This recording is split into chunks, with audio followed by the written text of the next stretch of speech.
அக்கா இன்னைக்கு என்ன லான்ச்? இன்னைக்கு வந்து டைரா தான் ரெனோ லான்ச்சு. ஓகேக்கா. மேம் இன்னைக்கு என்ன சாரி வேர் பண்ணிருக்காங்க? மேம் தான் வந்து என்ன கலர் வேர் பண்ணியிருக்காங்கன்னு தெரியல. நீ என்ன கலர் நினைக்கிற? நான் ஆரஞ்சு எடுத்துக்கேன். நீ கிரீன்க்கா.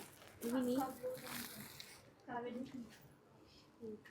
சரி பார்ப்போம். அந்த ஒரு கலரும் இருக்குது. என்ன கலர் வேர் பண்ணியிருக்காங்கன்னு தெரியலையே. ஆனால் அக்கா விட கொடுத்துருக்காங்க.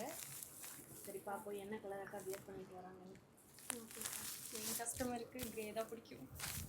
எல்லா கஸ்டமருக்கும் ஒரு கஸ்டமருக்கு ஒரு கலர் பிடிக்கும். சரி அக்காவுக்கு என்ன கலர் பிடிச்சிருக்குன்னு பார்ப்போம். ஓகே. ஏன் அக்கா வந்துட்டாங்க? என்னடா டிஸ்கஷன் நடந்துட்டுருக்கு? நீங்கள் வந்து டைரா தான் launch. Actually grey to pink டிஃப்ரெண்ட்டாக இருந்துச்சு. காட்டன்ஸில் வர மாதிரியான டிசைன்ஸ் தான் டைராவில் ஃபுல்லாக ரெடியாக இருக்குது. அதில் வந்து கிரே வந்து யூஸ்வலி வந்து நம்மளோட அந்த பஷ்வடா பத்திக்லேயே ஒரு கிரே டு ஆரஞ்சு அப்படிங்கிறது நல்ல ட்ரெண்டிங் கலர் இல்லையா, அதனால் நான் இது யூஸ் பண்ணேன். பட் ஒவ்வொரு கலருமே அழகுங்க. ஒவ்வொன்றுமே அஃபீஷியலுக்கு அண்ட் ஃபங்க்ஷன் யூஸ் பண்ணுறதுக்கு நிறைய கலர்ஸ் வந்திருக்கு. இது லான்ச் பண்ண போகிறோம். கலர்ஸ் நான் வந்து நெக்ஸ்ட் வீடியோவில் அப்டேட் பண்ணுறேன். பார்த்துட்டு பிடிச்சது புக் பண்ணலாம்.